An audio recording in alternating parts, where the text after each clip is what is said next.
India market invest mindset আপনাদের স্বাগত। যারা চ্যানেল নতুন এসেছেন তাদেরকে বলবো প্লিজ চ্যানেলটাকে সাবস্ক্রাইব করবেন, একটা লাইক করবেন, বেল আইকনটা প্রেস করবেন, তার সাথে অল বাটনটা প্রেস করবেন, তাই নোটিফিকেশনটা কিন্তু সঙ্গে সঙ্গে আপনাদের কাছে কি পৌঁছাবে। দেখুন স্যার, একটা লাইক করবেন, কারণ আপনার লাইক কিন্তু আমার মোটিভেশনটাকে বাড়ায়, তার সাথে কিন্তু আপনার লাইকই এই কন্টেন্টটা আরও প্রচুর মানুষের কাছে পৌঁছে দেবে যারা শেয়ার মার্কেট নিয়ে চিন্তাভাবনা করে। তো প্লিজ একটা লাইক করবেন। এখন এমন একটা কোম্পানি নিয়ে আলোচনা করতে চলেছি যেই কোম্পানিটা অলরেডি বিজনেস কিন্তু ভালো করছে। কোম্পানির ইয়ারলি প্রফিটেবিলিটি এবং রেভিনিউ কন্টিনিউয়াসলি বাড়ছে, ভবিষ্যতে আরও বাড়বে, সেরকম কিন্তু প্ল্যাটফর্ম তৈরি হচ্ছে। তো চলুন আমরা দেখে নিই যে সেই কোম্পানিটা কি। দেখুন, যেই কোম্পানির বিজনেস লং টার্ম সাস্টেন করবে সেই কোম্পানিতে কিন্তু আমরা লং টার্ম নিয়ে চিন্তা ভাবনা করতে পারবো।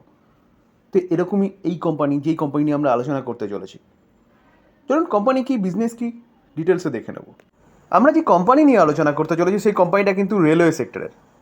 দেখুন, রেলওয়ে সেক্টর বলতে রেলওয়ে সেক্টর ইনফ্রাস্ট্রাকচার ডেভেলপমেন্ট করে যেসব কোম্পানিগুলো, সেসব কোম্পানিগুলো না, যেসব কোম্পানিগুলো নিয়ে আমি কালকে আলোচনা করেছি। রেলওয়ে সেক্টরের ইনফ্রাস্ট্রাকচার যত ডেভেলপমেন্ট হবে তত রেল উন্নত করবে, এবং যত রেল উন্নত করবে তত কিন্তু যেই কোম্পানি নিয়ে আলোচনা করতে চলেছে সেই কোম্পানিটার বিজনেস ভালো হবে। তাহলে মোটামুটি বুঝতে পেরে গেছেন অনেকেই যে আমি কোন কোম্পানি নিয়ে আলোচনা করতে চলেছি। চলুন আমরা কোম্পানিটার বিজনেসটাকে দেখে নিই আগে। কোম্পানিটা কিন্তু রেলওয়ে, ইন্ডিয়ান রেলওয়ের আন্ডারে, এটা একটু আগেই বলেছি। জন্ম হয়েছিল 1999 সালে। ইন্ডিয়ান রেলওয়ের আন্ডারে মানে বলতে পারেন গভর্নমেন্ট অফ ইন্ডিয়ার আন্ডারে বা মিনিস্ট্রি অফ রেলওয়ের আন্ডারে, ঠিক আছে। তো এই যে কোম্পানিটা নিয়ে আলোচনা করছি, সেই কোম্পানিটার গভর্নমেন্ট কতটা স্টেক হোল্ড করছে? গভর্নমেন্ট দেখুন 67% স্টেক হোল্ড করছে। আমরা যদি কোম্পানিটার সার্ভিস দেখি তাহলে দেখা যাবে কোম্পানিটার সার্ভিস কি, অনলাইন টিকিটিং, ক্যাটারিং, ট্যুরিজম এবং হসপিটালিটি সার্ভিস। এবার আরেকটু ক্লিয়ার হয়ে গেছে আমরা কোন কোম্পানি নিয়ে আলোচনা করতে চলেছি। ইন্ডিয়ান রেলওয়েতে অনলাইন টিকিটিং অনলি ফর একটা কোম্পানি করে, এবং ক্যাটারিং সিস্টেমের কাজ কিন্তু অনলি ফর একটা কোম্পানিই করে। চলুন নামটা দেখে নিই। নামটা হচ্ছে Indian railway catering and tourism corporation limited, অর্থাৎ আইআরসিটিসি। আপনি যেই প্ল্যাটফর্মের মধ্যে দিয়ে যান না কেন, অনলাইন টিকিটিং করতে গেলে কিন্তু এই আইআরসিটিসির মাধ্যমে ঢুকেই আপনাকে অনলাইন টিকিটিং করতে হবে। এবং তাছাড়া আপনি যে রেলে যে খাওয়ার দাওয়ার সার্ভিস পান, সেই সার্ভিসটা কিন্তু একমাত্র দেখে কে, এই আইআরসিটিসি। অর্থাৎ কোম্পানি যে বিজনেস করে, প্রধান দুটো বিজনেস, সেই প্রধান দুটো বিজনেসই কিন্তু মনোপলি বিজনেস করে, যেখানে এর কম্পিটিটার একদমই কেউ নেই।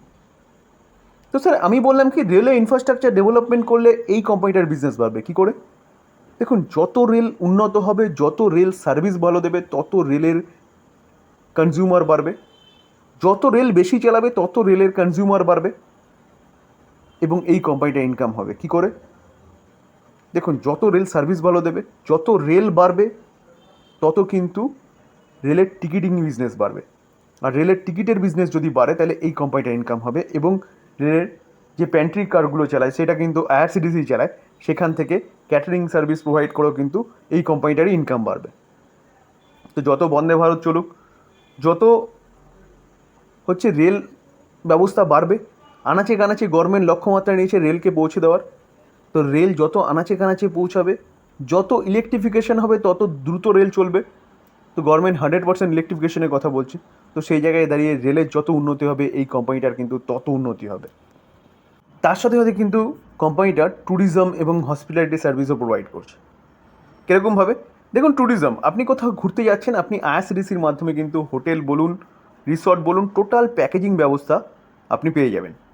তাছাড়া আইআরসিটিসি নিজেও কিন্তু প্রচুর প্যাকেজ তৈরি করে, যেখানে আপনি কোথাও ঘুরতে যাচ্ছেন, রেলের মাধ্যমে যাবেন, টোটাল আইআরসিটিসি আপনাকে গাইড করবে। তো এইভাবে কিন্তু ট্যুরিজম থেকে কোম্পানিটা ইনকাম করছে, এবং হসপিটালিটিরও কোম্পানিটার ইনকাম রয়েছে। তাছাড়া যদি আমরা দেখি কোম্পানির নিজস্ব প্রোডাক্ট রয়েছে কি, রেল নীর। তো এই হচ্ছে কোম্পানির বিজনেস, যেই বিজনেসটা কিন্তু লং টার্ম সাস্টেনেবল বিজনেস। অর্থাৎ বলতে পারেন যত রেল উন্নত করবে তত এই কোম্পানির বিজনেস বাড়বে। সেই জায়গায় দাঁড়িয়ে কিন্তু এই কোম্পানি নিয়ে চিন্তাভাবনা করা যায় যতদিন পর্যন্ত এই কোম্পানিটা মনোপলি বিজনেস করছে। অর্থাৎ গভর্নমেন্ট যদি আদার্স কোনো প্লেয়ারকে এর কম্পিটিটর হিসেবে বসায়, তাহলে এর মনোপলি শেষ হয়ে যাবে, এবং তখন কিন্তু কোম্পানি থেকে বেরিয়ে আসতে হবে। তো যতদিন না মনোপলি বিজনেস হচ্ছে ভাঙছে, অর্থাৎ মনোপলির ট্যাগটা যতদিন পর্যন্ত আছে ততদিন পর্যন্ত কিন্তু আপনি এই কোম্পানি নিয়ে চিন্তাভাবনা করতে পারেন। দেখুন, আমরা যদি কোম্পানিটাকে দেখলে দেখা যাবে কোম্পানিটার লাস্ট ট্রেডিং ডে 1.24% কিন্তু আফসাইড মুভমেন্ট দেখিয়েছে। আমরা যদি কোম্পানিটার 1 বছরের চার্ট দেখি, দেখুন 1 বছরের কোম্পানিটা 74% রিটার্ন দিয়েছে। আমরা যদি কোম্পানিটার 5 বছরের চার্ট দেখি, তাহলে 5 বছরের চার্ট দেখলে দেখাবে কোম্পানিটা 556% রিটার্ন দিয়েছে। দেখুন এই কোম্পানিটাও কিন্তু 2021 ডিসেম্বরের পর থেকে কন্টিনিউয়াসলি নিচে এসেছিলো মানে তখন সবাই অনেকেই বলছিল যে এই কোম্পানিটা শেষ হয়ে গেছে, কোম্পানিটা আর উঠবে না, কোম্পানিটার কোনো দম নেই। কিন্তু দেখুন কোম্পানিটা আবার কামব্যাক করেছে। দেখুন স্যার, যে কোনো কোম্পানি তার বিজনেস ওপর চলে, কিন্তু যদি বিজনেস ভালো হয় তাহলে কোম্পানি ভালো করবেই। আমরা যদি কোম্পানিটার ম্যাক্সিমাম চার্ট প্যাটার্ন দেখি, দেখুন ম্যাক্সিমাম চার্ট প্যাটার্ন দেখলে দেখা যায় ম্যাক্সিমাম মানে ওই 5 বছরই দেখাচ্ছে। তো কোম্পানি যখন থেকে লিস্টেড হয়েছে তখন থেকে কন্টিনিউয়াসলি কিন্তু একটা আপসাইড মুভমেন্ট দেখিয়েছে। তো এতটা দৌড়ানোর পরে স্বাভাবিকভাবে কিছুটা তো বিশ্রাম নেবেই। তো বিশ্রাম নিতে গিয়ে যখন কোম্পানিটা নিচে এসছে, বা বলতে পারেন গভর্নমেন্ট একটা হস্তক্ষেপও করেছিল সেই সময় যখন কোম্পানিটা হাই বা পিকে চলছিল, এর রেভিনিউ থেকে একটা মানে পার্সেন্টেজ অ্যামাউন্ট গভর্নমেন্ট চাইছিল। তো তার জন্যে কিন্তু কখন কোম্পানিটাকে বলতে পারেন ওই একটা কারণ, সেই কারণেও কিন্তু নিচে এসেছিলো। তারপরে গভর্নমেন্ট কিন্তু সেটাকে আবার ডিনাই করেছিল, কিন্তু তারপরে কোম্পানিটা কন্টিনিউয়াসলি নিচে এসছে। তো কোম্পানিটা কিন্তু এখন তার হাইয়ের কাছাকাছি চলছে, 52 খাই। তো এখন কিন্তু চিন্তাভাবনা করতে পারেন এই কোম্পানিটাকে নিয়ে, যেই কোম্পানিটা কিন্তু ভবিষ্যতের বিজনেস বলছে অনেক দূর পর্যন্ত চলবে। চলুন আমরা এবার কোম্পানিটা একটু ফান্ডামেন্টালটা দেখে নিই। দেখুন আমরা যদি কোম্পানিটা রিজার্ভ দেখি, 2318 হচ্ছে কোম্পানিটা রিজার্ভ। কোম্পানিটা লং টার্ম বোরিং কিচ্ছু নেই, অর্থাৎ কোম্পানিটা হচ্ছে বলতে পারেন ডেট ফ্রি কোম্পানি, কারণ শর্ট টার্ম বোরিংও কিন্তু কোম্পানিটার কিচ্ছু নেই।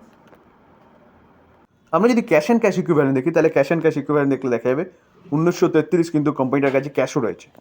আমরা যদি কোম্পানির রেভিনিউ দেখলে দেখা যাবে 2019-এ 1900 করোড়, 2353 করোড়, তারপরে 2021-এ 868 করোড়, কারণ লকডাউন ছিল, কোভিড ছিল।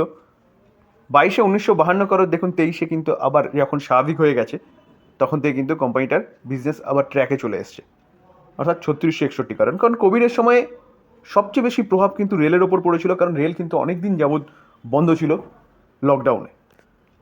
স্বাভাবিকভাবে কোম্পানির ইনকাম কিন্তু সেখানেই পড়েছিল। তো সুস্থ স্বাভাবিক পরিবেশ যখন এসছে, কোম্পানির ইনকাম কিন্তু আবার বেড়ে গেছে। আমরা যদি কোম্পানির প্রফিট দেখি, 308, 528, 2021-এ কমেছিল। তারপরে দেখুন 663, 1005। তো কোম্পানির কিন্তু প্রফিট সেটা কিন্তু কন্টিনিউয়াসলি বাড়ছে। কেন বাড়ছে?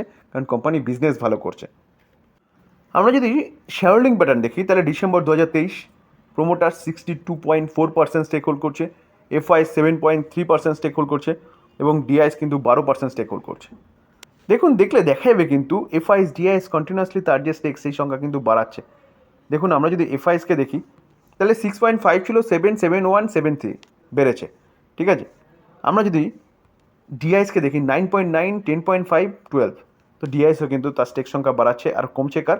পাবলিকের কমছে। এটা কিন্তু পাবলিকের স্টেক কমা মানে কিন্তু আপনি বলতে পারেন যে কোম্পানিটা ঠিকঠাক আছে। কেন? কারণ যেখানে এফআইএস ডিআইএস তার স্টেক সংখ্যা বাড়াচ্ছে, এফআইএস ডিআইএস স্টেক সংখ্যা বাড়ায় কখন? যখন কোম্পানিটার মধ্যে দম থাকে। কেন?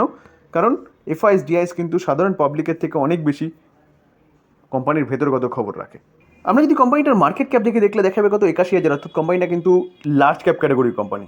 পি রেশিও 72 রয়েছে, পি একটু হাই রয়েছে, কারণ কোম্পানিটা কন্টিনিউয়াসলি ভালো পারফরমেন্স করছে, এই জন্যই হাই বলতে পারেন। ডিভিডেন্ড ইল্ড কত আছে? 0.54%, অর্থাৎ কোম্পানিটা কিন্তু ভালো ডিভিডেন্ডও দেয়। রিটার্ন অন ক্যাপিটাল এমপ্লয় 59.2 রয়েছে, আর রিটার্ন অন ইকুইটি কিন্তু 45.4 রয়েছে, ফেস ভ্যালু 2 রয়েছে, অর্থাৎ কোম্পানি কিন্তু পরবর্তীকালে স্প্লিটও দিতে পারে। এবং রিটার্ন অন ইকুইটি এবং রিটার্ন অন ক্যাপিটাল এমপ্লয় কিন্তু যথেষ্ট ভালো রয়েছে। 10 বছরের ডেটা অ্যাভেলেবেল নেই, 5 বছরে 19%, 3 বছরে 16%, কারেন্ট ইয়ারে 25%, অর্থাৎ কোম্পানির সেলস গ্রোথ কিন্তু ভালো আছে।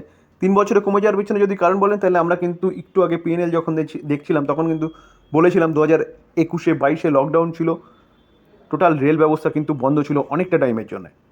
প্রফিট গ্রোথ যদি দেখি, তাহলে 5 বছর 35%, 3 বছর 24%, কারেন্ট ইয়ারে কিন্তু 21%। স্টক সিজিআর গ্রোথ দেখলেও দেখা যাবে কোম্পানিটা কিন্তু 3 বছরে 48% করে তার শেয়ার হোল্ডারদের রিটার্ন দিয়েছে, এবং 1 বছরে বা কারেন্ট ইয়ারে কিন্তু 35% করে রিটার্ন দিয়েছে। রিটার্ন অন ইকুইটি যদি দেখি, তাহলে 35% করে 5 বছরে, 3 বছরে 35% করে, লাস্ট ইয়ারে 45%। রিটার্ন অন ইকুইটি অর্থাৎ ইকুইটি থেকে যে রিটার্ন, সেটাও কিন্তু যথেষ্ট ভালো রয়েছে। তো স্যার আমরা যে কোম্পানিটার বিজনেস দেখলাম, কোম্পানিটা মোনোপলি বিজনেস করছে, আর যত রেল উন্নতি করবে তত হচ্ছে এই কোম্পানিটার বিজনেস বাড়বে। কারণ যত রেল উন্নতি করবে তত কিন্তু মানুষ রেলের মাধ্যমে যাওয়া আসা করবে। তো এই কোম্পানিটার ইনকাম বাড়বে দু জায়গা থেকে, একটা হচ্ছে টিকিটিং থেকে আর একটা হচ্ছে ক্যাটারিং থেকে।